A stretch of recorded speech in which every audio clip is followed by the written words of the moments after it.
Nama Tuhan. Jemaat saya undang untuk bangkit berdiri. Mazmur 108 ayat 1-5 berbunyi demikian. Nyanyian Mazmur Daud. Hatiku siap ya Allah, aku mau menyanyi, aku mau bermazmur. Bangunlah hai jiwaku, bangunlah hai gambus dan kecapi. Aku mau membangunkan fajar. Aku mau bersyukur kepadamu di antara bangsa-bangsa ya Tuhan. Dan aku mau bermazmur bagimu di antara suku-suku bangsa, sebab kasih-Mu besar mengatasi langit, dan setiamu sampai ke awan-awan. Tinggikanlah dirimu mengatasi langit ya Allah, dan biarlah kemuliaan-Mu mengatasi seluruh bumi. Mari kita sama-sama mempersiapkan hati kita untuk menyembah Sang Raja.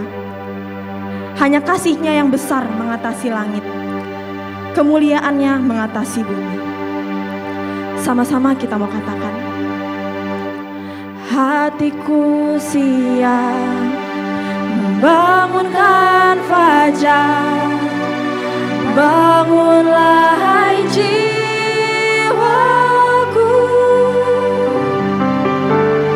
hatiku siap bermazmur bagimu.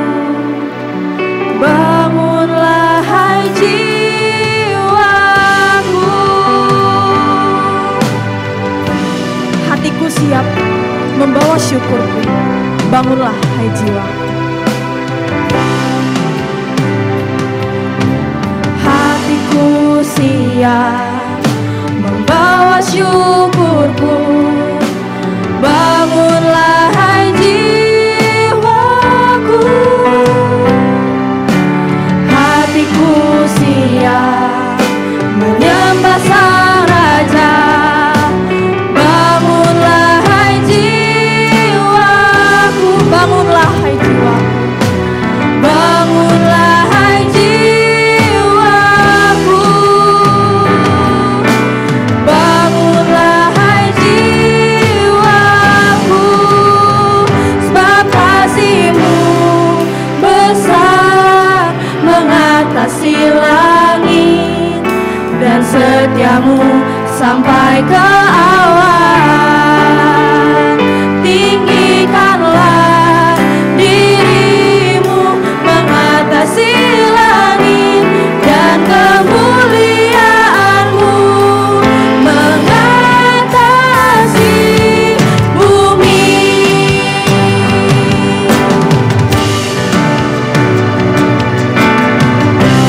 Hatiku siap Tuhan membawa setiap syukur kami. Hatiku siap membawa syukurku. Bangunlah hai jiwaku. Hatiku siap menyembah Sang Raja. Bangunlah hai jiwaku. Bangunlah hai jiwaku. Bangunlah hai jiwaku. Bangunlah hai jiwaku. Sebab kasih-Mu besar mengatasi langit, dan setia-Mu sampai ke awan. Tinggikanlah dirimu mengatasi langit, dan kemuliaan-Mu mengatasi. Sebab kasih-Mu besar mengatasi langit, dan setia-Mu sampai ke awan. Tinggikanlah dirimu mengatasi langit, dan kemuliaan-Mu mengatasi bumi.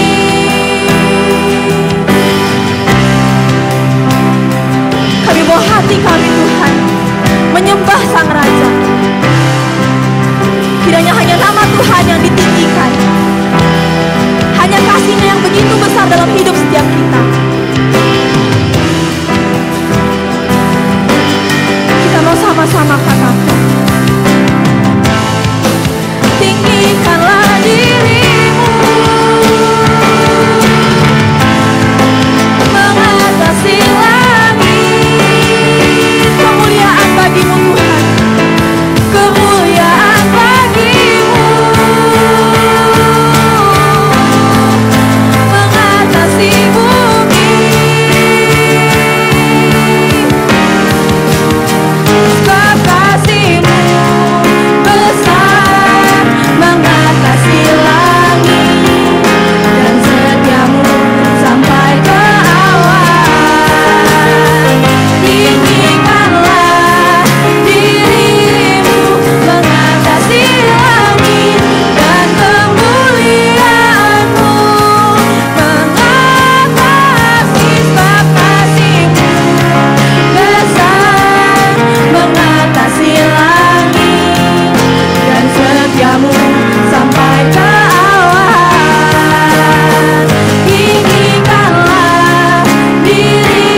Kebaktian kita berlangsung dalam nama Bapa, Anak, Roh Kudus. Kiranya kasih karunia dan damai sejahtera dari Allah Bapa kita dan dari Tuhan Yesus Kristus menyertai kita sekalian. Jemaat dipersilakan untuk duduk. Sungguh hanya kasih setia Tuhanlah yang begitu besar dalam setiap kehidupan kita. Saat ini kita mau sama-sama datang ke hadapan Tuhan. Kita percaya Dia selalu ada beserta dengan kita. Tidak ada perasaan takut, tidak ada perasaan cemas, tidak ada perasaan bimbang selama bersama dengan Tuhan. Dia yang menguatkan kita di saat lemah. Sungguh hebat, ajaib, dan perkasa perbuatan Tuhan dalam hidup setiap kita. Bapa, kami datang. Bapakku datang.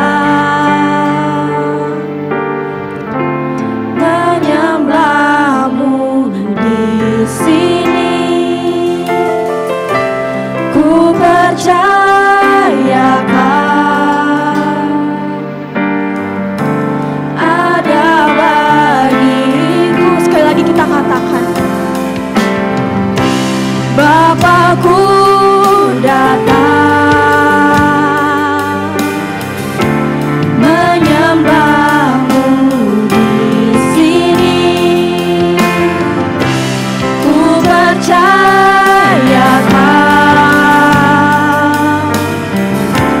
ada bagiku. Tak usah ku takut sebab Kau sertaku. Tak usah ku bimbang, Kau di dalamku. Tak usah ku cemas, Kau penghiburku. Saat ku lemah, Kau kuatku. Ku nyanyi haleluya, ku nyanyi haleluya.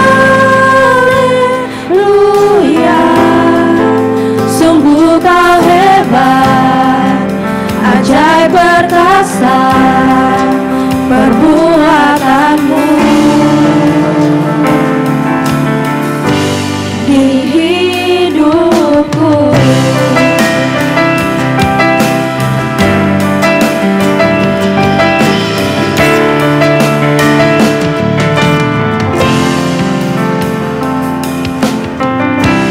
Bapakku datang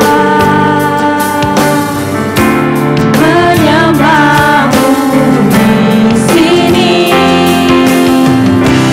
Ku percayakan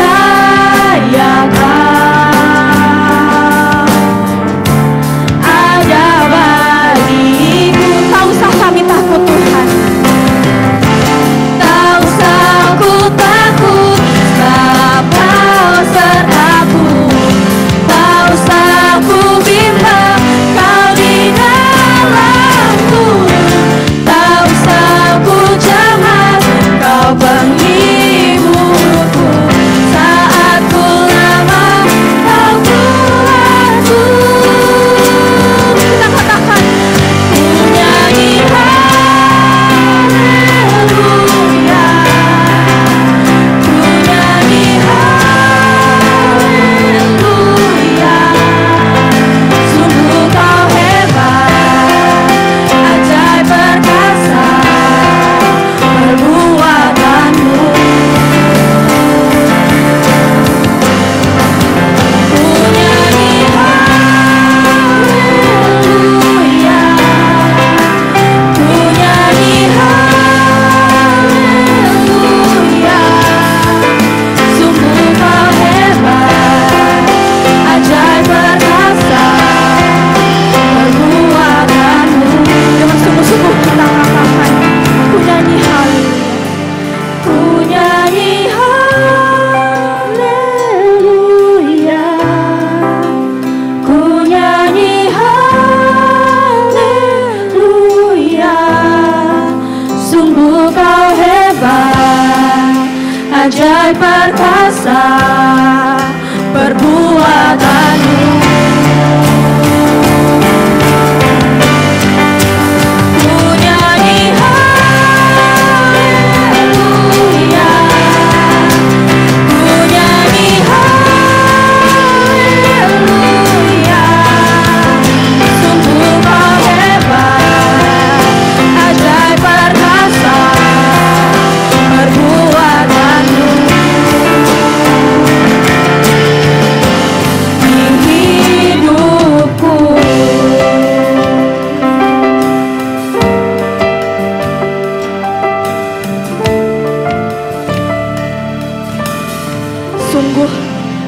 ajaib dan perkasa dalam hidup setiap kita.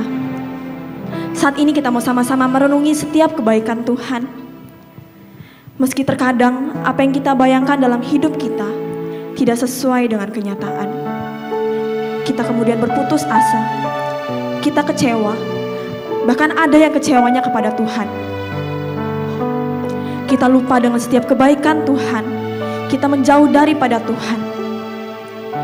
Tapi ketahuilah bahwa di batas akhir kekuatan kita, Tuhan selalu datang dengan kasih-Nya yang begitu luar biasa, menyentuh dan mengampuni saudara dan saya.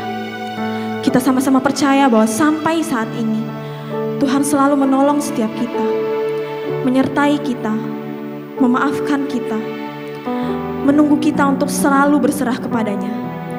Bahkan sampai detik ini, Tuhan, Dialah Tuhan yang setia.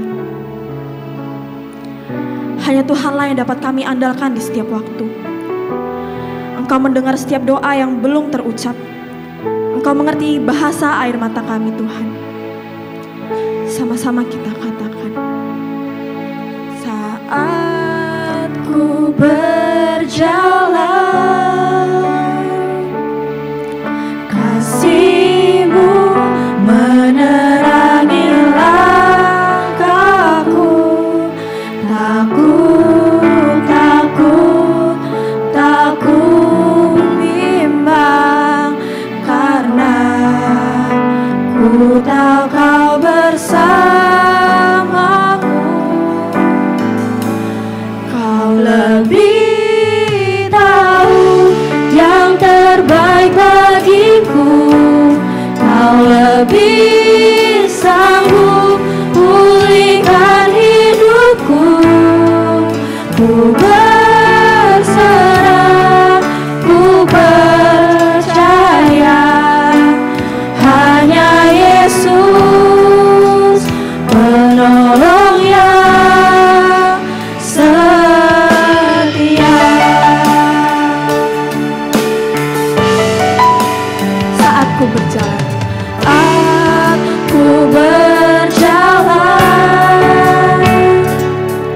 kasih-Mu menerangi langkahku. Takut bimbang, karena ku tahu Kau bersamaku.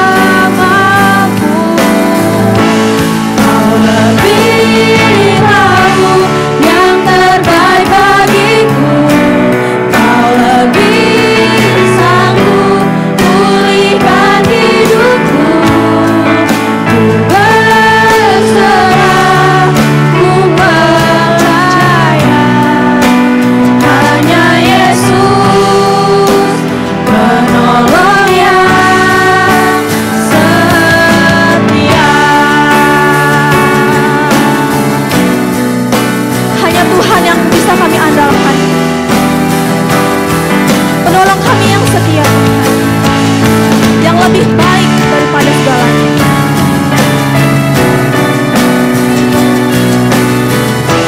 Kita mau sama-sama katakan bahwa hanya Tuhanlah penolong yang setia. Kau lebih tahu yang terbaik bagiku. Kau lebih sanggup pulihkan hidupku. Ku berserah, ku percaya, hanya Yesus penolong yang Kau lebih tahu setia. Kau lebih tahu yang terbaik bagiku. Kau lebih sanggup pulihkan hidupku. Ku berserah, ku percaya, hanya Yesus penolong yang setia. Jemaat saya undang untuk bangkit berdiri. Berita anugerah diambil dari 1 Petrus 2 ayat 4 sampai 5. Dan datanglah kepadanya batu yang hidup itu, yang memang dibuang oleh manusia, tetapi yang dipilih dan dihormat di hadirat Allah. Dan biarlah kamu juga dipergunakan sebagai batu hidup untuk pembangunan suatu rumah rohani bagi suatu imamat kudus, untuk mempersembahkan persembahan rohani yang karena Yesus Kristus berkenan kepada Allah. Demikianlah berita anugerah dari Tuhan. Jemaat dipersilakan untuk memberikan salam damai. Salam damai.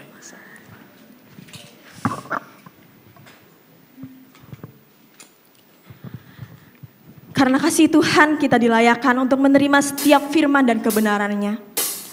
Kita mau sama-sama mempersiapkan hati kita. Kita mau selalu terhubung dengan Tuhan. Kita mau selalu terhubung dengan firman-Nya yang menjadi dasar hidup setiap kita. Hanya kasih Tuhan yang melayakkan setiap kita. Kiranya kita mau sama-sama terhubung menjadi satu kesatuan dengan Tuhan.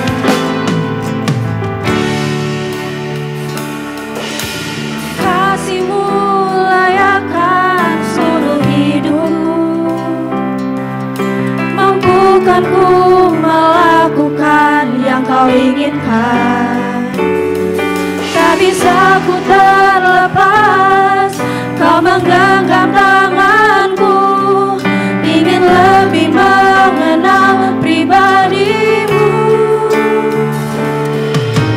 Kasih-Mu layakkan seluruh hidupku, mampukan ku melakukan yang Kau inginkan. Tak bisa ku terlepas, Kau menggenggam tanganku, ingin lebih mengenal pribadi-Mu. Ku terhubung dengan-Mu, selalu melekat di hati-Mu. Firman-Mu itulah dasar hidupku, yang berdaulat atasku.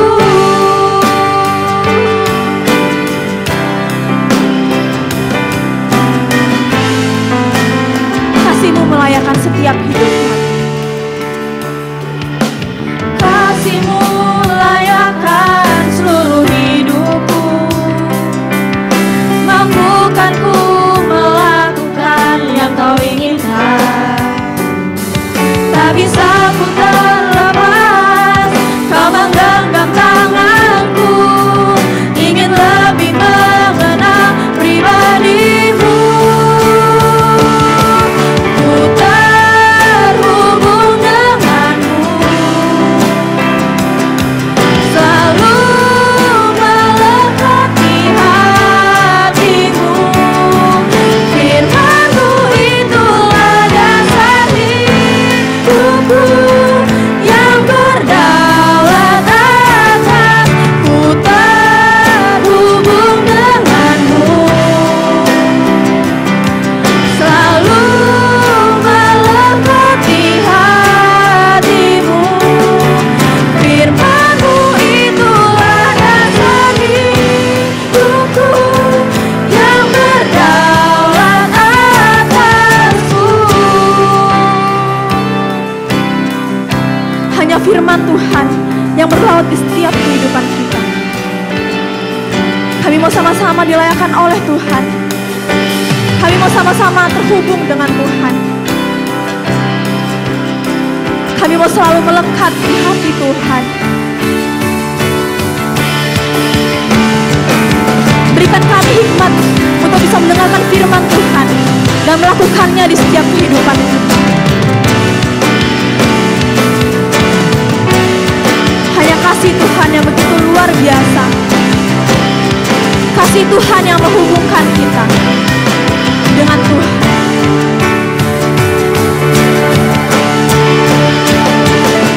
Ku terhubung dengan-Mu, selalu melekat di hati-Mu. Firman-Mu itulah dasar hidupku, yang berdaulat atas. Ku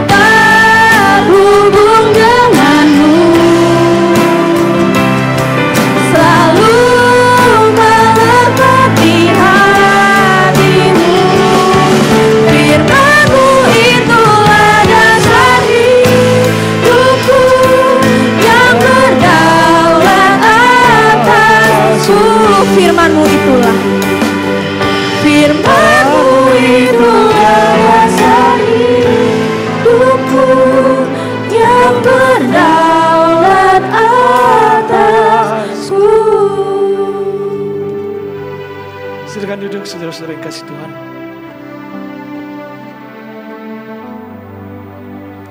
Mari kita berdoa. Sungguh Tuhan, kami menyadari betapa pentingnya firman-Mu dalam kehidupan kami. Karena akan menuntun kami dalam kebenaran. Supaya hidup kami memperkenankan hati Tuhan dan memuliakan Engkau. Karena itulah panggilan Tuhan untuk kami hidup dalam dunia ini. Dan biarlah pada saat kami merenungkan firman-Mu, Engkau siapkan hati kami, Engkau menolong kami untuk mendengarkan dengan baik dan memahaminya. Pakailah hamba-Mu yang lemah dan tidak pintar bicara ini dan mampukan dia untuk menyampaikan kebenaran Tuhan seturut dengan apa yang Kau ingin ajarkan pada kami pada hari ini. Terima kasih Tuhan, hanya di dalam nama Tuhan Yesus Kristus kami berdoa. Amin. Jemaat ini kasih Tuhan, saya mau mengajak kita membuka Alkitab dari Injil Markus pasal yang kedua, pasal yang ke-10 ayat 2 sampai 16. Injil Markus pasal yang ke-10 ayat kedua sampai dengan ayat yang ke-16. Demikianlah firman Tuhan. Maka datanglah orang-orang Farisi dan untuk mencoba Yesus mereka bertanya kepadanya, apakah seorang suami diperbolehkan menceraikan istrinya? Tetapi jawabnya kepada mereka, apa perintah Musa kepada kamu? Jawab mereka, Musa memberi izin untuk menceraikannya dengan membuat surat cerai. Lalu kata Yesus kepada mereka, justru karena ketegaran hatimulah, maka Musa menuliskan perintah ini untuk kamu. Sebab pada awal dunia, Allah menjadikan mereka laki-laki dan perempuan. Sebab itu laki-laki akan meninggalkan ayahnya dan ibunya dan bersatu dengan istrinya. Sehingga keduanya itu menjadi satu daging. Demikianlah mereka bukan lagi dua, melainkan satu. Karena itu apa yang telah dipersatukan Allah tidak boleh diceraikan manusia. Nah ketika mereka mendengar sudah di rumah, murid-murid itu bertanya kepada Yesus tentang hal itu. Lalu katanya kepada mereka, barang siapa menceraikan istrinya lalu kawin dengan perempuan lain, ini ia hidup dalam perzinahan terhadap istrinya itu. Dan jika si istri menceraikan suaminya dan kawin dengan laki-laki lain, ia berbuat zina. Lalu orang membawa anak-anak kecil kepada Yesus supaya ia menjamah mereka, akan tetapi murid-muridnya memarahi orang-orang itu. Ketika Yesus melihat hal itu, ia marah dan berkata kepada mereka, biarkan anak-anak itu datang kepadaku, jangan menghalang-halangi mereka. Sebab orang-orang yang seperti itulah yang empunya kerajaan Allah. Aku berkata kepadamu, sesungguhnya barang siapa tidak menyambut kerajaan Allah seperti seorang anak kecil, ia tidak akan masuk ke dalamnya. Lalu ia memeluk anak-anak itu dan sambil meletakkan tangannya atas mereka, ia memberkati mereka. Demikianlah Injil Yesus Kristus. Berbahagialah mereka yang mendengarkan firman Allah dan yang memeliharanya. Haleluya. Haleluya, haleluya, haleluya.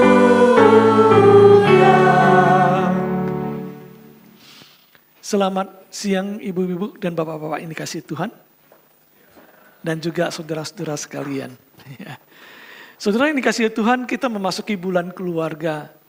Oleh sebab itu sepanjang bulan ini kita mengajak jemaat-jemaat, mari kita memperhatikan keluarga kita dan juga mulai memikirkan apakah hidup keluarga kita itu memperkenankan hati Tuhan atau tidak. Bulan keluarga diadakan di GKI karena menyadari satu hal yang penting. Keluarga itu penting dalam kehidupan bergereja juga, saudara. Bukankah ada yang mengatakan negara yang kuat didasari oleh keluarga yang kuat. Jadi sama juga, gereja kita akan berkembang, bertambah maju, dan betul-betul menjadi berkat di dalam lingkungan kita di Kota Pekanbaru ini. Mengapa itu bisa terjadi? Karena jemaat-jemaat memiliki keluarga yang kuat. Jadi saudara-saudara, mari kita manfaatkan sepanjang bulan ini untuk kembali untuk memeriksa kehidupan berkeluarga kita. Apakah keluarga kita itu sungguh-sungguh memperkenankan hati Tuhan atau tidak? Sudah berjalan menurut nasihat firman Tuhan atau tidak? Apakah keluarga kita dan kondisinya pada saat ini, apakah betul-betul menjadi bagian yang dimana kita sungguh-sungguh bersyukur karena ada keluarga kita yang hadir di tengah-tengah kita, yang memberikan kekuatan dan saling menguatkan satu dengan lain. Nah, tema khotbah GKI pada hari ini adalah keluarga yang memperjuangkan kesatuan. Nah, saudara-saudara yang dikasihi oleh Tuhan, tema ini menarik sekali karena apa? Karena ketika berbicara kesatuan, di sana dikatakan apa? Memperjuangkan. Ya. Mungkin di dalam kehidupan berkeluarga kita, pikiran kita adalah bagaimana kita mempertahankan keluarga. Kita sangat sadar sekali dalam setiap keluarga itu pasti memiliki persoalan-persoalannya. Tidak jarang dalam sebuah keluarga itu sebenarnya ada adalah ancaman perceraian, berpisah. Untuk bersatu itu bukan satu hal yang mudah, saudara-saudara. Nah, oleh sebab itu tema hari ini bukan hanya berbicara bagaimana kita bertahan ya dalam kesatuan seperti itu, tapi ini adalah tentang bagaimana kita memperjuangkan. Kalau namanya berjuang itu ada usaha yang keras. Ada sepertinya ada sebuah peperangan yang kita hadapi, kita agresif. Kita bukan hanya pasif. Ya, kita bukan hanya mempertahankan diri, membangun benteng, tapi kita bagaimana menerobos benteng yang lain gitu ya. Sehingga perjuangan kita itu adalah usaha kita yang keras untuk bisa memperoleh kesatuan. Saudara, jelas itu tidak mudah, bukan? Zaman dulu ketika saya datang ke Pekanbaru 30 tahun yang lalu, ketika mengunjungi keluarga-keluarga, saudara, yang saya temukan adalah kebanyakan bapaknya ada di hutan atau ada di kapal. Zaman dulu begitu ya. Ya, orang Selat Panjang ya atau di daerah Bengkalis dan juga apa, kebanyakan kan kerjanya pelayaran atau hutan ya, kayu. Oleh sebab itu hadirnya di mana? Ya di hutan. Jadi yang tinggal di dalamnya itu adalah istri dan anak-anak. Bapak itu mungkin sebulan pulang sekali, atau 3 bulan pulang sekali, atau setahun pulang sekali. Ya seperti itu.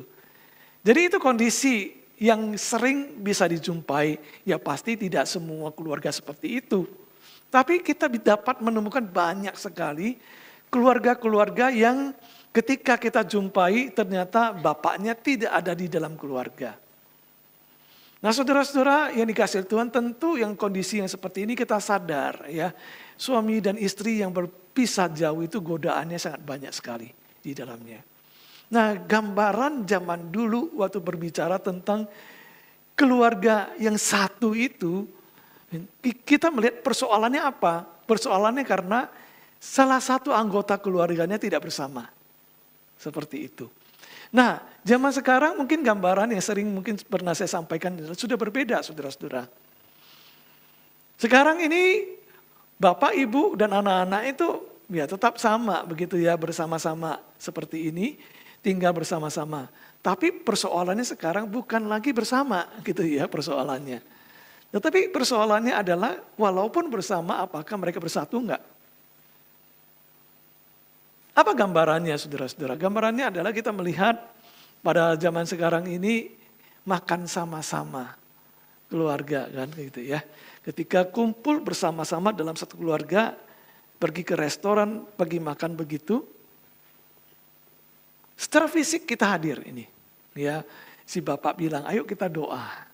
Setelah pimpin doa, amin. Ayo, cia, ya, makan. Begitu makan, langsung yang satu buka lagi HP-nya. Bapaknya buka HP, mamanya buka HP, ya, yang lain semuanya buka HP dan saya, wah, ya mulai foto-foto di sana. Udah asik sendiri makan. Keluarganya ada di depan. Apakah ada membahas sesuatu? Belum tentu, saudara. Tapi paling tidak, saudara-saudara, zaman sekarang ini kita melihat fenomena ini seperti ini terjadi di dalam keluarga-keluarga. Memang nampaknya di luar, wah keluarga ini harmonis, ya luar biasa. Ya ini luar biasa ini, bapak, anak dan anak-anak itu bisa makan bersama-sama.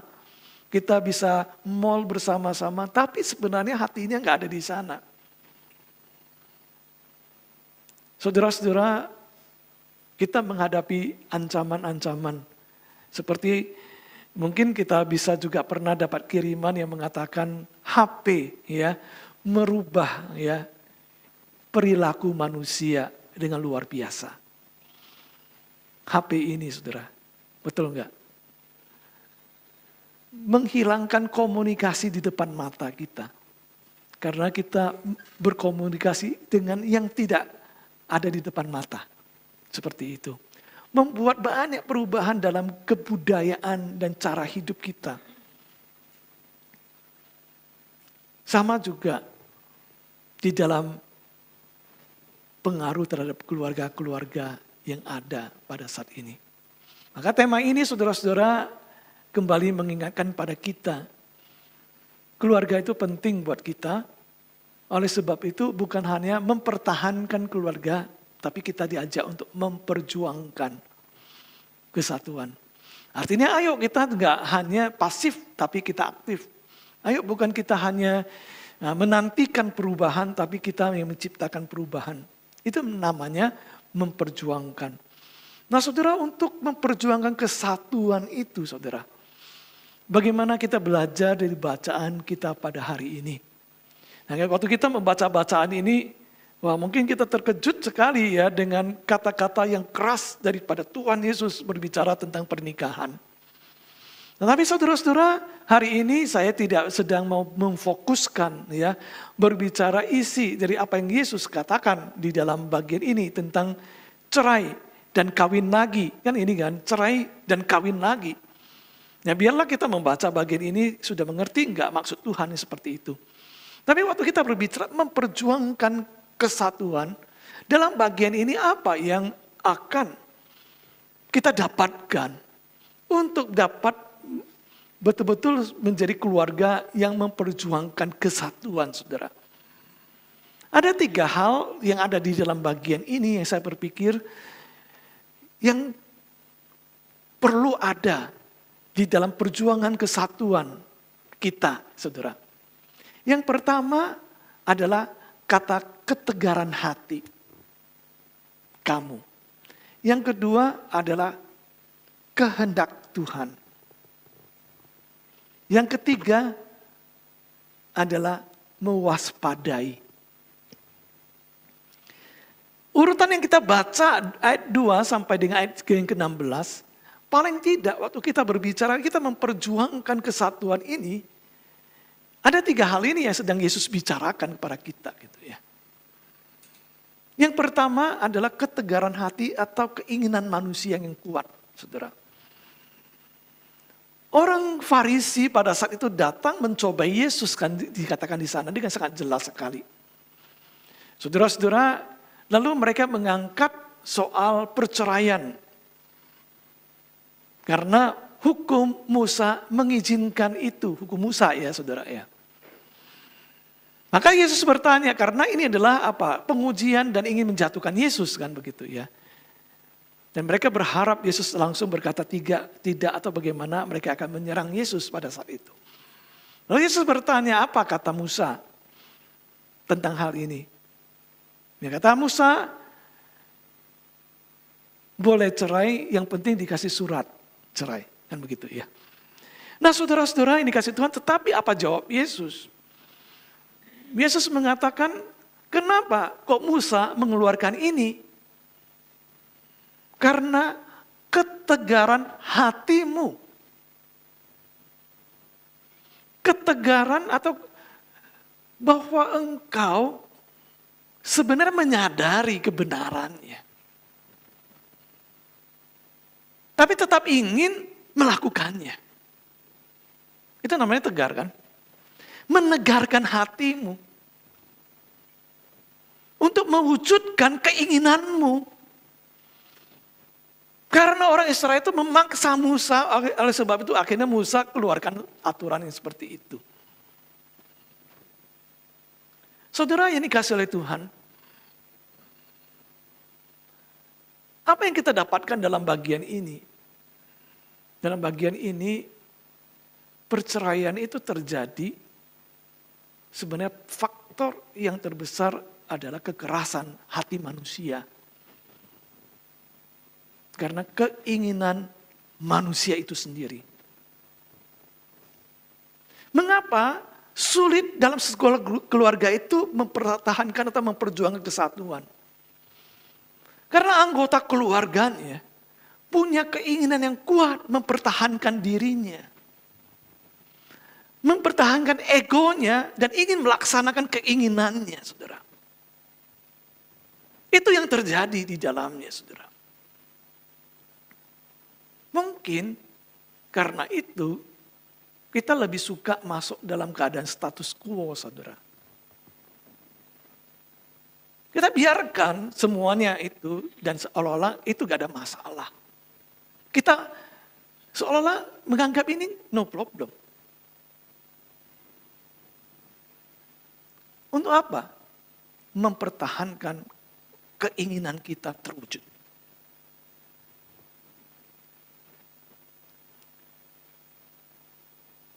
Saudara yang dikasih oleh Tuhan, Paulus berkata, keinginan manusia itu ada dua. Satu keinginan daging, satu lagi keinginan roh. Keinginan daging itu adalah hawa nafsu, keserakaan, mementingkan diri sendiri, percabulan, dan lain sebagainya. Saudara bisa membaca dalam Galatia pasal 5, saudara.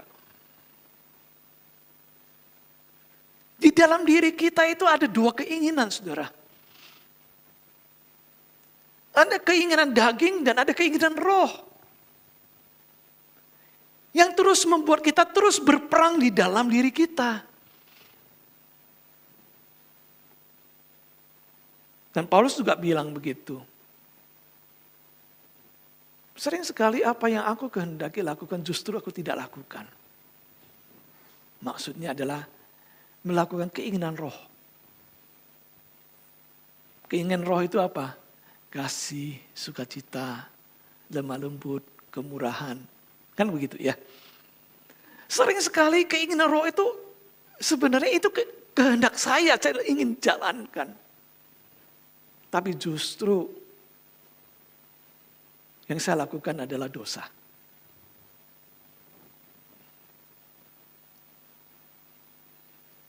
Nah itulah sebabnya saudara-saudara ketika kita begitu membiarkan keinginan daging menguasai hidup kita, kesatuan itu tidak akan terjadi, saudara.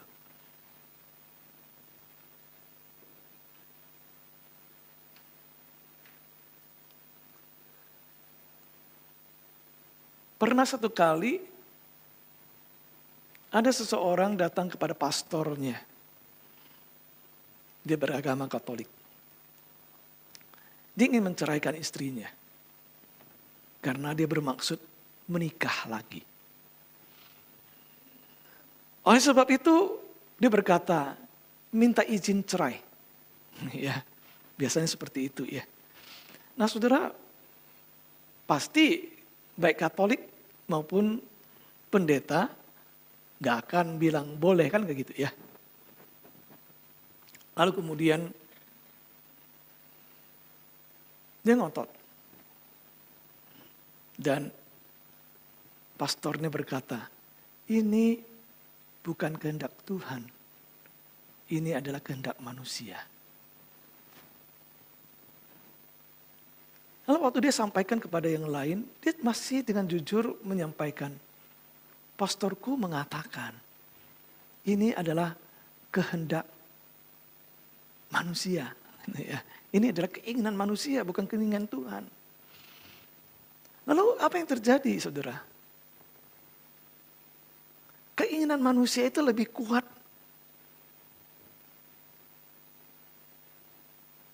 untuk dilaksanakan, saudara. Saudara-saudara yang dikasihi oleh Tuhan. Nah, kita lihat dalam hidup ini ya kita menghadapi peperangan yang seperti ini, saudara.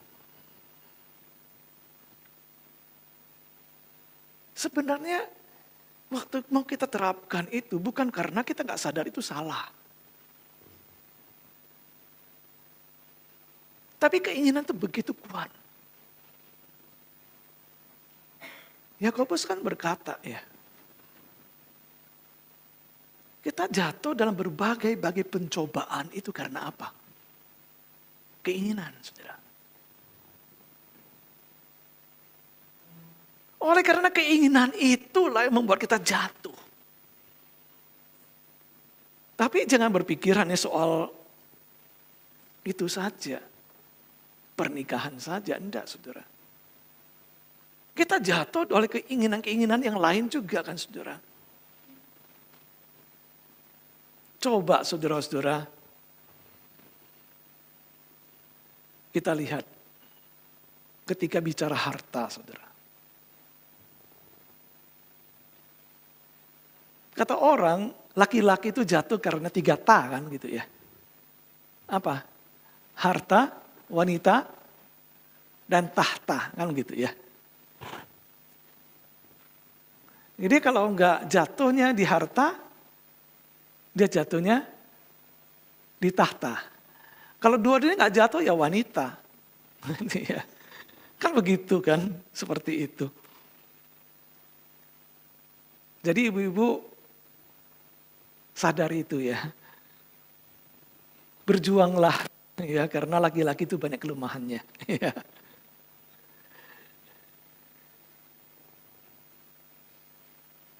Kalau contohnya ada 2 bersaudara ya, suatu kali mau jual tanah. Ya, katakanlah tanah itu seluas 1 hektar. Dan waktu itu nilainya 100 juta. Yang sudah sepakat ini. 100 juta deal, kita jual, lalu kita bagi. Tetapi sayang waktu itu, waktu mau jual 100 juta gak ada yang mau beli. Akhirnya tanah itu ditunggu sampai 5 tahun, 7 tahun, 10 tahun kemudian, saudara. Waktu 10 tahun kemudian, adik yang harusnya menjual tanah itu ditawarin sama temannya. Saya mau ambil 1 miliar. Berubah ya harganya kan. Wah, adiknya berpikir, 1 miliar ini banyak kan? Mau bagi enggak? Lalu karena hatinya serakah. Lalu dia berkata pada kakaknya, dulu kan kita janjian jual 100 juta ya. Maka sekarang tanahnya terjual ini. Oke lah, bagian 100 juta itu kita bagi.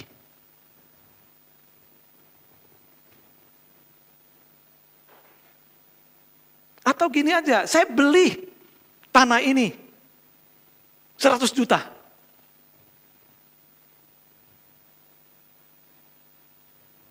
Marah nggak kakaknya? Marah, saudara. Kenapa begitu saudara?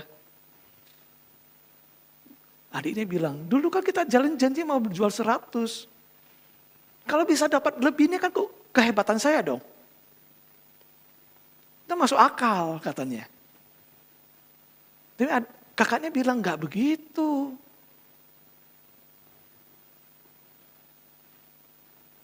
Saudara, ketika bedanya 50 juta itu no problem. Tapi kalau bedanya 900 juta itu masalah, saudara.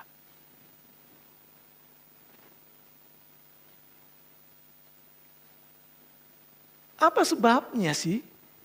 Keserakahan kan gitu ya. Keserakahan itu apa? Keinginan daging, saudara.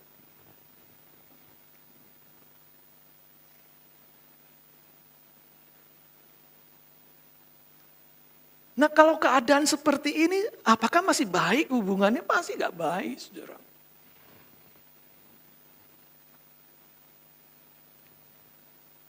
Jadi hal yang pertama, keluarga yang memperjuangkan kesatuan itu. Yesus berkata, barang siapa mau mengikut aku, ia harus menyangkal dirinya. Dia harus menyangkal dirinya, saudara. Yang kedua, saudara-saudara, nggak boleh berhenti di menyangkal diri, saudara. Kesatuan itu tidak akan terwujud juga karena kita hanya berhenti di menyangkal diri. Di bagian yang kedua, kita mendapatkan di sini adalah soal apa yang menjadi kehendak Tuhan yang harusnya kita taati. Karena ketika kita punya keinginan yang begitu kuat, yang menguasai kita dan kita biarkan itu terjadi, maka kita tersesat, kita jatuh dalam pencobaan. Tapi ketika kita mengendalikan diri, apa yang menjadi alasan kita? Untuk supaya kita betul-betul tidak menjalankan keputusan ini. Karena kita jelas, ini adalah kehendak Allah. Itu yang membuat setiap orang di dalam anggota keluarga itu harus mengakui. Kalau yang namanya kehendak Allah itu bukan untuk ditawar-tawarkan, saudara.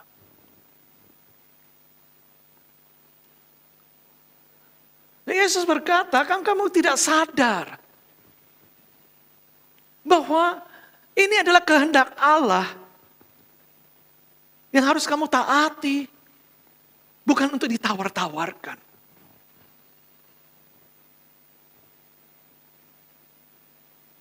Nah oleh sebab itu bagi setiap orang Kristen apa yang penting di dalam kehidupannya? Bukan hanya soal mengendalikan diri.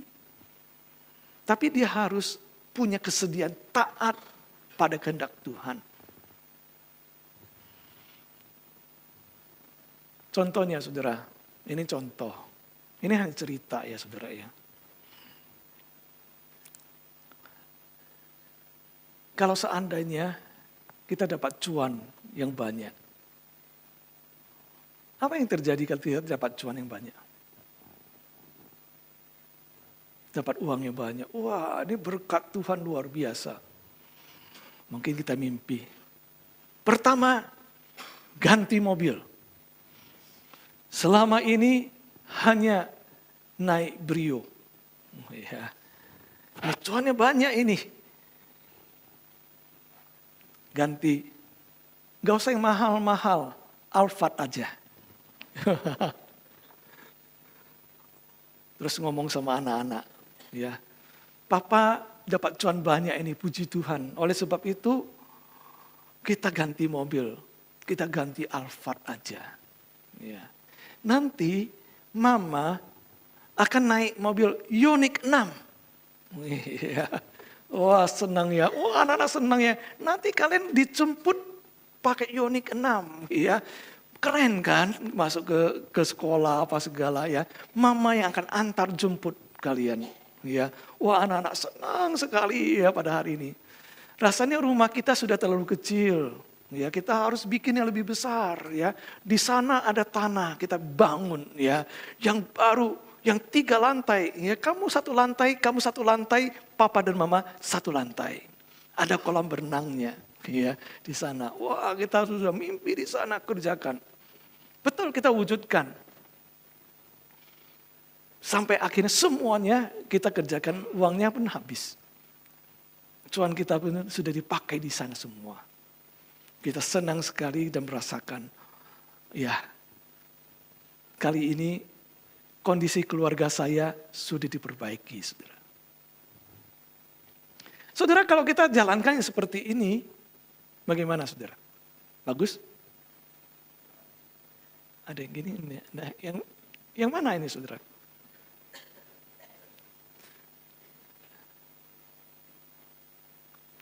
Saya ingin katakan demikian ya. Ada konsekuensinya saudara. Karena apa? Karena waktu kita mendapatkan berkat dari Tuhan, langsung pikiran kita seperti ini, itu dilihat oleh keluarga kita kan. Apa yang mereka lihat? Sejahtera. Banyak sekali enggak seperti itu. Kita sedang mengajarkan anak-anak kita untuk mewujudkan keinginan lebih daripada yang lain. Tanpa sadar saudara-saudara, kita sedang mengajarkan anak-anak kita untuk menikmati hidup kita untuk diri kita. Itu yang terjadi saudara. Itu sama dengan seorang bapak yang merokok, ya, sehari 3 bungkus. Ya, sudah merokok begitu, dia lalu kasih nasihat kepada anaknya, "Nak, kamu tahu enggak, merokok ini enggak baik untuk kesehatan. Kamu tahu enggak, untuk yang ngisep, ya, itu memang ada apa? Untuk yang terima asapnya lebih buruk lagi. Jadi kamu jangan rokok ya nak ya." Dia dengar gak? Saudara tahu gak apa yang dia pelajari di sana? Anak itu berpikir,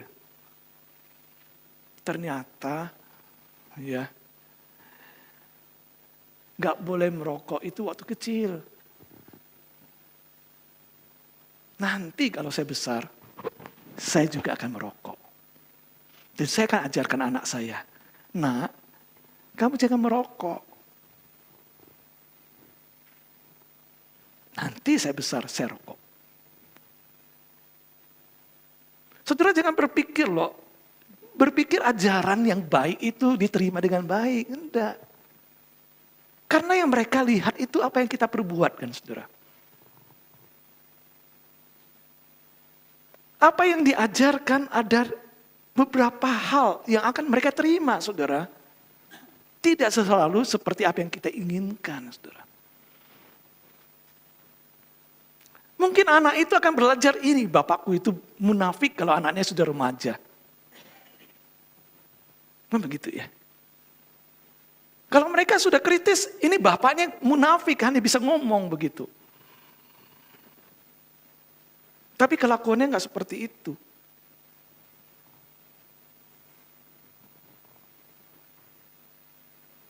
Coba skenario yang lain saudara. Kita dapat cuan yang banyak ini saudara. Ini ngumpul nih, makan sama-sama dengan anak kita. Ya.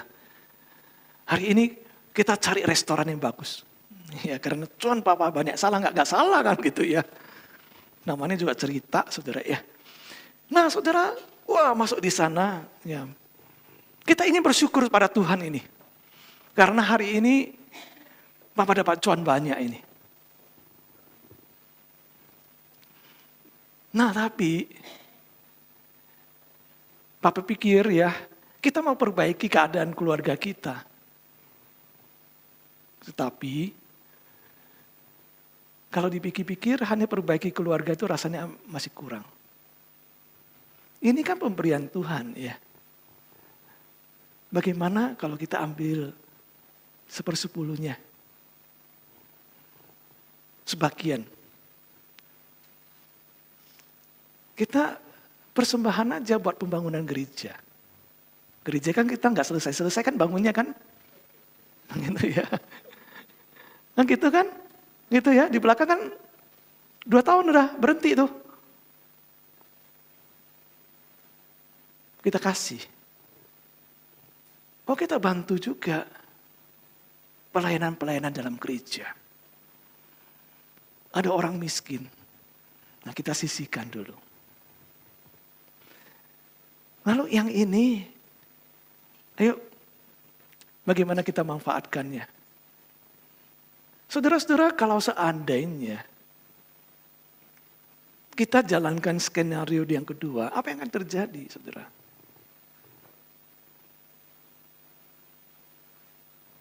Anak-anak itu akan melihat hati kita, saudara. Saya belajar ya untuk tidak banyak buat perhitungan ya dengan gereja ya. Karena apa? Karena papa saya loh. Papa saya itu pernah sakit hati sama gereja. Dulu waktu di tebing tinggi. Gitu ya. Maka ketika pindah ke Medan, tapi itu sudah berapa puluh tahun yang lalu, saudara. Dia tidak mau ke gereja. Tapi apa yang dia lakukan? Dia bantu gereja. Dia pernah tersesat sampai di depan satu gereja. Lalu lihat gerejanya itu kok belum jadi gitu ya. Lalu besoknya dia datang bawa duit ke sana. Dia bilang, selesaikan itu. Waktu itu saya juga dibonceng ke sana gitu. Lalu gereja yang hadapi kesulitan-kesulitan, dia suka bantu. Walaupun dia tidak mau menginjak kakinya ke gereja. Ada masalah, jadi waktu itu di Medan ada beberapa gereja Kristen yang punya masalah dengan pemerintah. Karena dia dekat dengan pemerintah, maka banyak yang minta bantuan dari dia. Dia selalu pastikan menolong dengan gratis.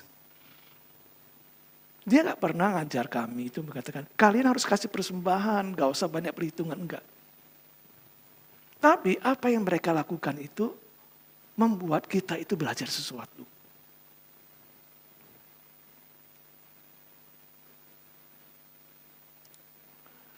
Nah saudara-saudara yang dikasih oleh Tuhan.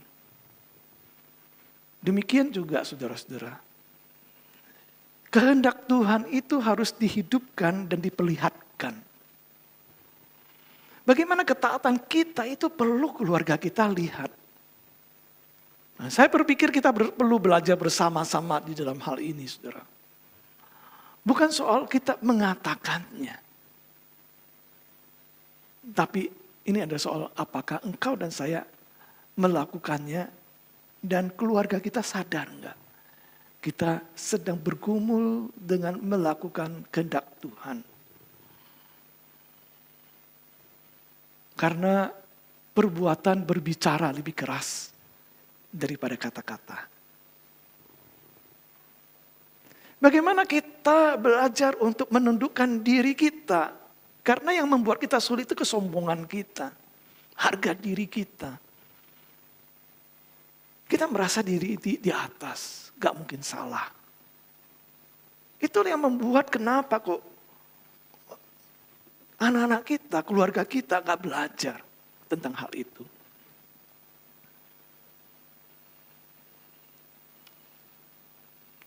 Yang bagian terakhir, kita mendapatkan, ini tentang anak-anak itu datang pada Yesus. Kan gitu ya. Ada keluarga-keluarga yang ingin bawa supaya anak-anak itu dekat Yesus. Dipegang, dijamah oleh Yesus. Tapi, siapa yang menghalangi, saudara? Yang menghalangi bukan tetangganya. Bukan para musuh. Yang menghalangi itu adalah para murid Yesus. Mereka menghalangi dengan niat baik. Ya. Kenapa? Jangan merepotkan Yesus yang sudah sibuk pelayanan.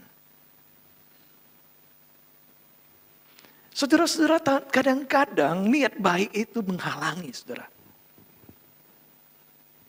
Maka hati-hati saudara. Waspadalah, jangan sampai niat baik kita itu justru menghalangi keluarga kita mengalami Tuhan, kasih dan berkat dari Tuhan.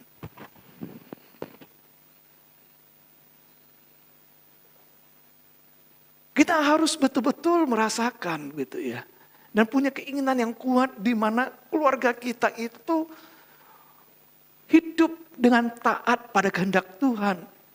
Dan itu menjadi perjuangan kita. Kalau mereka lakukan itu, keluarga kita akan bersatu. Karena semuanya sama.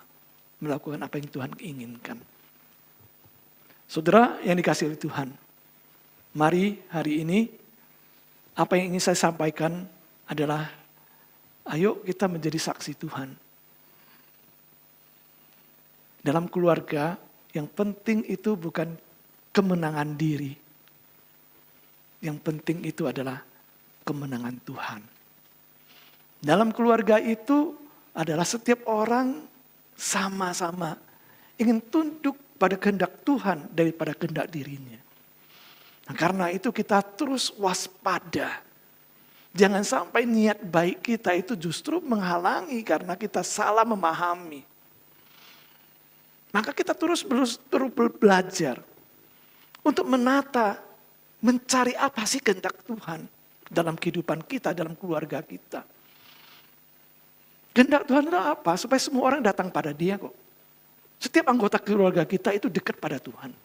Itu kehendak Tuhan. Nah, mari kita bersama-sama memikirkan.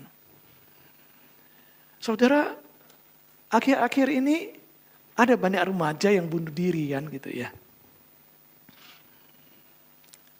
Yang trennya itu bunuh diri ini di kampus, saudara. Ada remaja atau mahasiswi yang loncat dari lantai 22 di kampusnya. Sudah dengar kan? Pernah kan? Di Surabaya. Terus kemudian tidak lama kita terima berita lagi. Ada seorang remaja putra, anak pendeta. Loncat dari kampusnya milik GKI lagi. Lantai 12 di Surabaya.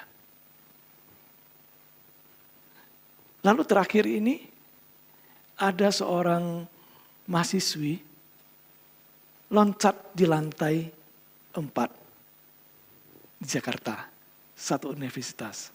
Wah, kita lihat, wah ini trennya makin menurun kan begitu ya. Dari lantai 22 loncat ya, ke lantai 12 loncat, lalu lantai 4 kan trennya menurun gitu ya. Tapi masalahnya mau yang 22 sampai 4 juga mati semua kan begitu ya. Nah saudara, kenapa ini bisa terjadi saudara? Mengapa mereka bisa bunuh diri saudara? Ya tentu tanyalah pada psikolog kan begitu. Apa sebabnya? Tetapi saya percaya sekali, kenapa mereka lakukan? Karena hati mereka kosong. Dia tidak ada teman yang betul-betul membuat dia itu bisa curhat, kemudian bisa menyampaikan sesuatu pergumulannya yang mau dampingi dia. Mungkin kita berpikir anak pendeta kok bisa begitu. Saya berharap anak-anak saya nggak lakukan. Saudara, kenapa bisa begitu? Ya sama, saudara.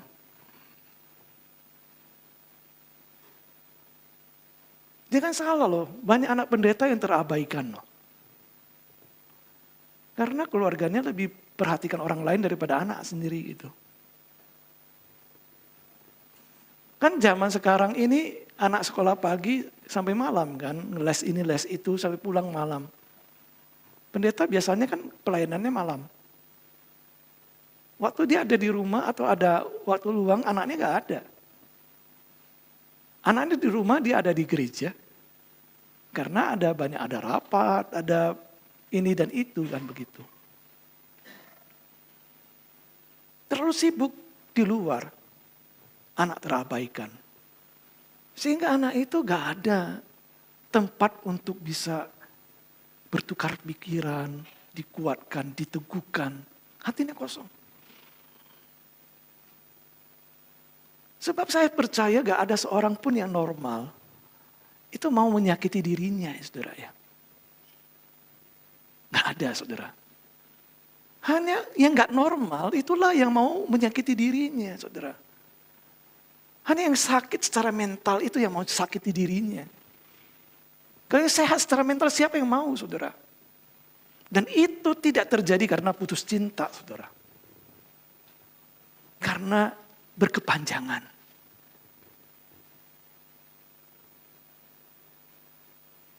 Mengapa, saudara? Karena dalam keluarga, dimulai dari keluarga yang tidak bersatu. Maka hari ini saya mengajak kita, ayo kita perjuangkan keluarga kita untuk bersatu. Untuk bisa melangkah dalam Tuhan. Tadi saya katakan, saya sedang buat program buat remaja. Kita ingin membuat pelayanan remaja, bukan hanya jemaat sendiri, tapi juga jemaat orang, bukan jemaat orang lain, di sekolah-sekolah. Kita mau buat pelayanan itu dengan serius. Jadi saya sudah sampaikan proposal saya kepada pembinaan, dan sedang sosialisasi ini. Dapat izin dari MJ, kita akan sosialisasi jalankan. Ini sharing aja, ini bukan keputusan kan begitu. Saudara, saya berpikir kalau kita mau pelayanan kepada anak-anak remaja di Kota Pekanbaru, apa yang bisa buat kita berhasil? Apa yang remaja butuhkan? Remaja tidak butuhkan program yang banyak, terlalu banyak program. Tahu nggak apa yang dibutuhkan remaja? Sahabat. Orang yang dewasa rohani, yang cinta Tuhan, yang terbeban terhadap pergumulan anak remaja itu, yang aku mau sediakan waktuku untuk kalian ini. Kalau kamu punya masalah, kita punya komunitasnya. Aku hadir di sini. Bukan hanya mendengar, juga bisa memberikan nasihat, memberikan dukungan. Untuk berhasil melayani ini, kita butuh yang ini, SDM yang seperti ini. Siapa mereka? Jemaat. Dari jemaat, berapa orang? Pasti bukan satu. Minimal 3, 4, 5. Orang yang bersedia, sehingga orang akan ingat di GKI ini, anak remaja saya itu bisa bertumbuh. Ayo saudara-saudara yang kasih Tuhan, di akhir khotbah saya tantang saudara. Saudara punya beban itu, saudara bisa kasih tahu saya, kita sharekan, kita bicarakan bersama-sama. Ayo kita layani para remaja. Mungkin ya melalui itu banyak mereka yang ketika mereka sungguh-sungguh percaya Yesus, seumur hidup mereka akan menjadi orang Kristen yang serius dalam menjalankan hidup mereka. Amin. Tuhan memberkati kita.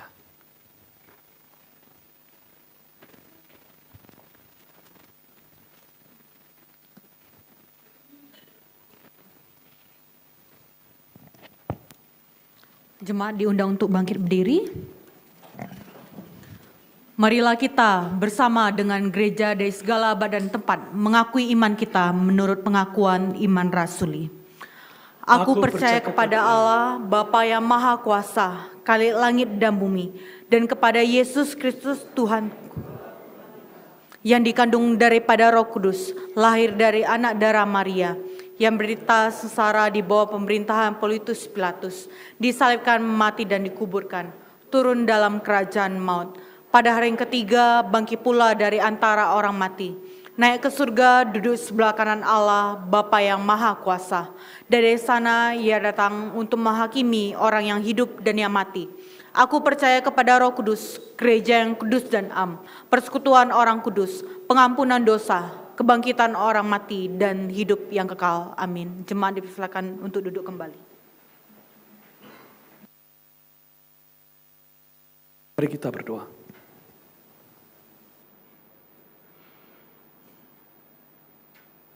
Bapa di surga Tuhan, terima kasih hari ini kami diingatkan bahwa sebuah keluarga perlu ada satu kesatuan. Dan sebagai anggota keluarga di dalamnya kami harus memperjuangkan kesatuan itu. Untuk memperjuangkan itu kami harus menaklukkan diri kami, menyangkal diri kami. Karena kami sadar, karena keegoisan kami, keserakahan kami, karena keinginan daging kami, itulah yang menghambat kami untuk bersatu di dalam keluarga kami. Tolonglah kami ya Tuhan, supaya kami mampu untuk mengendalikan kehendak kami, menjadi kehendak Tuhan. Nah, karena kami percaya ketika kami boleh hidup dalam kehendak-Mu, dan setiap anggota keluarga kami hidup dalam kehendak-Mu, maka kami akan bersatu bersama-sama, dan keluarga kami akan menjadi berkat kepada orang banyak ya Tuhan. Kami rindu, kami mempunyai keluarga yang seperti ini, dan Tuhan tolonglah kami. Kami mau menyerahkan juga setiap jemaat yang hadir pada hari ini. Mereka juga menghadapi banyak sekali tantangan dan kesulitan. Mohon Tuhan menolong dan menopang mereka di tengah kesulitan yang ada. Kami berdoa mereka yang sakit dan berjuang untuk kesembuhan penyakitnya. Ingatkan mereka bahwa mereka tidak berjalan sendiri, ada Tuhan yang menyertai mereka dalam segala usaha yang mereka lakukan. Dan lebih daripada itu, Tuhan kami mohon Kau menjamah mereka dan bahkan menyembuhkan mereka. Tuhan, Engkau juga memberkati mereka yang sedang bergumul dalam keluarga mereka. Tuhan tolong mereka supaya punya hati yang taat dan takut pada Tuhan dalam menghadapi persoalan dalam keluarga mereka. Dan karena kami percaya apabila setiap anggota keluarganya punya hati yang taat pada kehendak Tuhan, maka tidak ada satu persoalan pun yang tidak dapat mereka selesaikan. Kami mau berdoa, kami mau menyerahkan juga ya Tuhan untuk jemaat-jemaat di dalam persoalan-persoalan yang lain, entah pekerjaan, entah ekonomi, entah hal-hal yang lain. Tuhan kami letakkan dalam tangan Tuhan, berikan hikmat bagi mereka, supaya mereka dapat mengelola dan bisa menghadapi setiap situasi yang ada, dan mereka bisa keluar dari sana dengan satu pengalaman yang indah bersama dengan Tuhan. Tolong mereka yang sedang mencari kerja, supaya mereka bisa menemukan pekerjaan yang baik. Tolong mereka yang sedang menghadapi kesulitan ekonomi, biarlah Tuhan memberikan kekuatan buat mereka, hikmat untuk bisa mengatasi itu semua. Kami serahkan semua di tangan Tuhan. Kami mau menyerahkan juga ya Tuhan untuk gereja kami. Kami serahkan dan terus kami berdoa supaya gereja ini boleh menjadi berkat. Dan sebentar lagi kami akan menerima perjamuan kudus. Kami mau persiapkan hati kami. Biarlah Engkau menolong kami untuk hidup dalam cara yang berkenan pada Tuhan. Terima kasih Tuhan. Kami serahkan hanya di dalam nama Tuhan Yesus Kristus. Amin.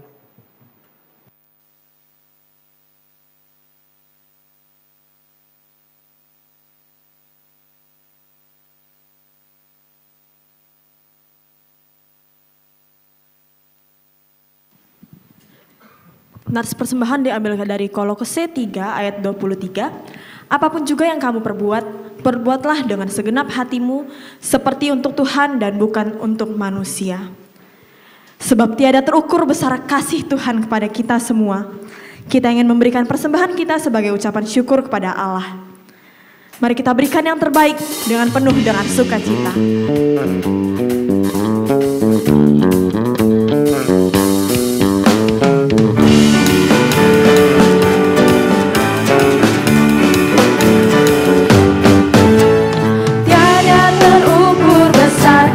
Setiamu Tuhan, panjang dan lebarnya melebihi lautan, jauh tinggi mengatasi lautan.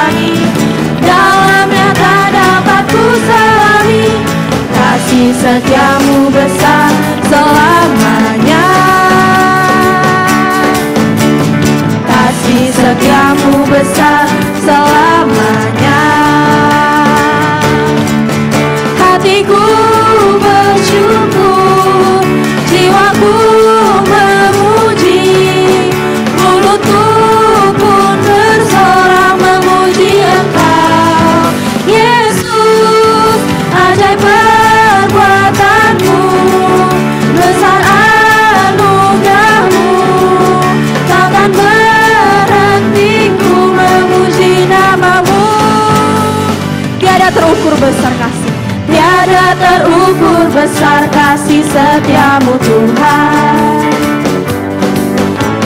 Panjang dan lebarnya melebihi lautan,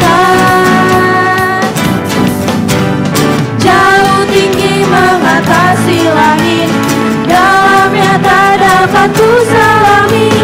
Kasih setiamu besar selamanya, kasih setiamu besar selamanya. Coba saya undang bangkit berdiri. Hatiku bersyukur, jiwaku memuji, mulutku pun bersorak memuji Engkau. Yesus, ajaib perbuatanmu, besar anugerahmu, takkan berhenti ku memuji namamu. Tiada terukur besar kasih.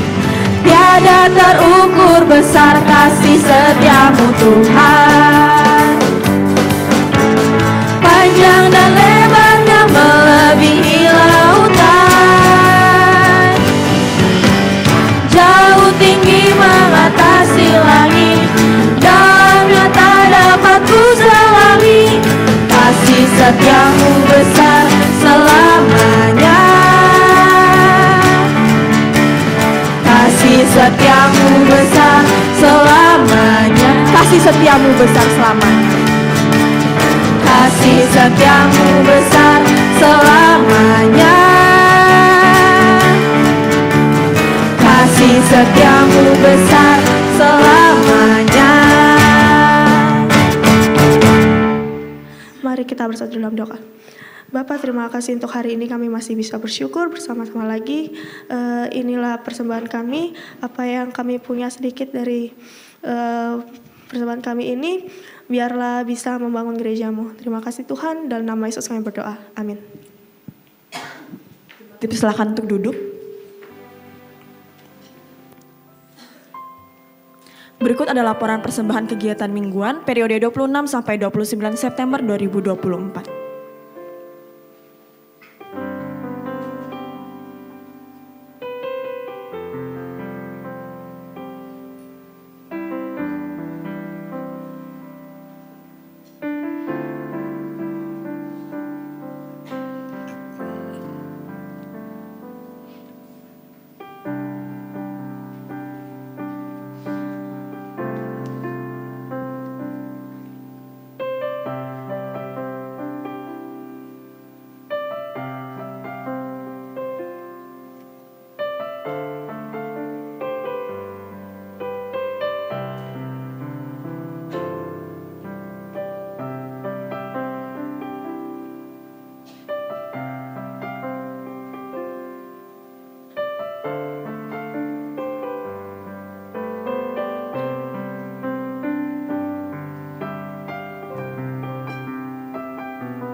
Terima kasih atas persembahan dari jemaat sekalian. Tuhan Yesus memberkati.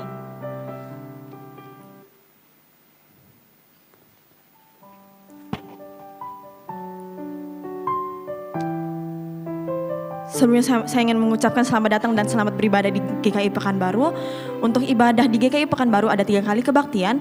Ibadah Dwi Bahasa jam 8 pagi, kebaktian KKM jam 10.30 siang, dan kebaktian sore jam 5 sore.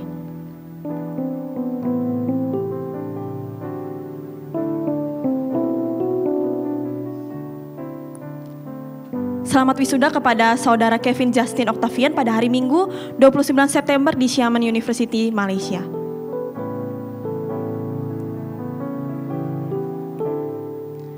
Mengingatkan kembali untuk kelompok kecil bulan Oktober 2024, kita akan memasuki bab ketiga dengan tema mengasihi sesama seperti diri sendiri. Mengundang seluruh anggota KK bisa mengikutinya.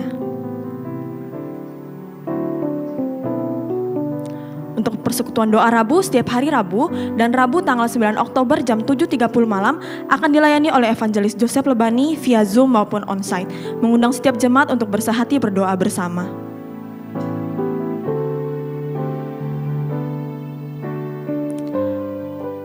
Untuk Komisi Wanita akan ada renungan oleh Evangelis Joseph Lebani pada hari Kamis 10 Oktober jam 2.30 siang, mengundang setiap saudari untuk mengikutinya.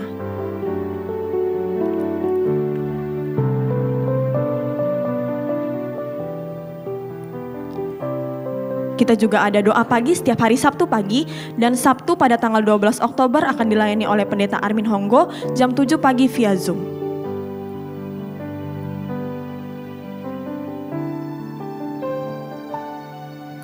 Minggu depan, remaja GKI Pekanbaru akan mengadakan sharing food pada hari Sabtu tanggal 12 Oktober jam 4.30 sore di ruang perpustakaan lantai 1, mengundang setiap remaja untuk mengikutinya.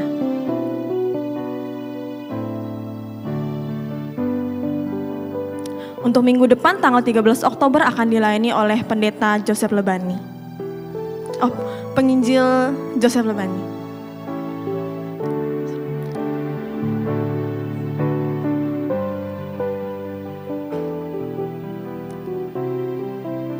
Dan ingin mengingatkan kembali di bawah lantai 1 ada foto booth bulan keluarga.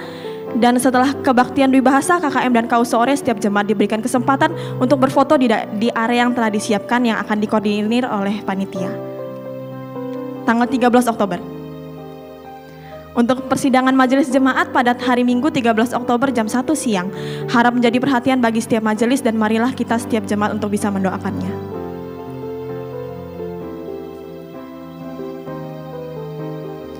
Untuk kebaktian pemberkatan nikah kolektif pada hari Sabtu 19 Oktober 2024, bagi jemaat yang rindu pernikahannya diberkati secara gerejawi, bisa mendaftar kepada sekretariat gereja.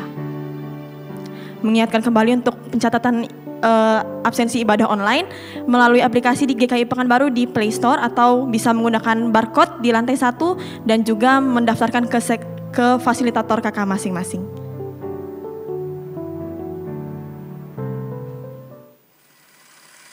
Berikut adalah cuplikan dari acara HUT GKI kita yang diadakan pada hari Kamis lalu. Hampa batinku dan bahagiamu, wajahku mengalir berlabuh dalam hangatnya kasihmu. Sejuta rasa di jiwa, rindu kau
Bagi jemaat saya undang untuk bangkit berdiri.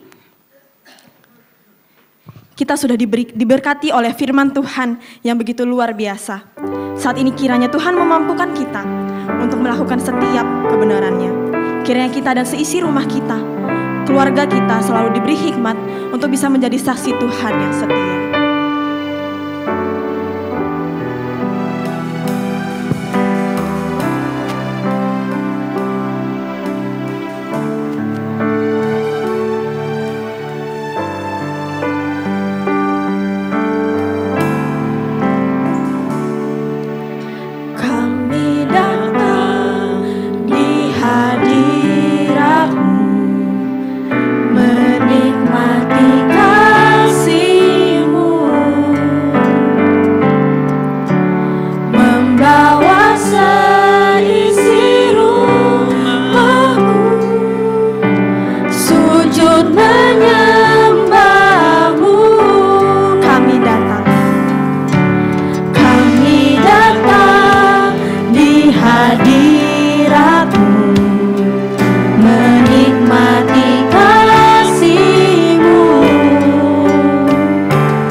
Jadi keluarga Allah.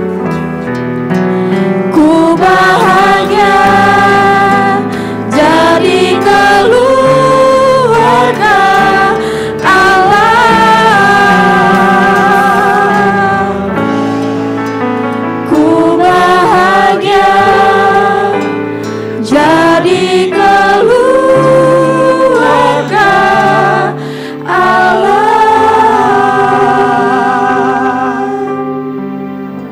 saudara yang kasih Tuhan, pergilah dalam damai sejahtera untuk melayani Allah.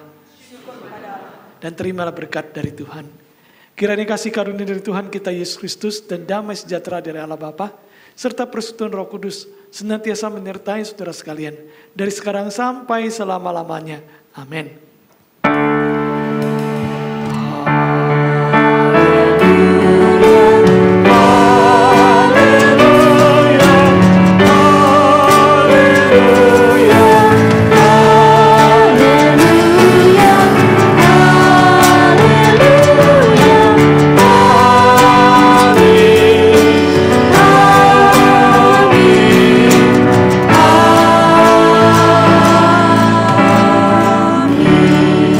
Jemaat dipersilakan untuk duduk. Doa teduh ibadah selesai.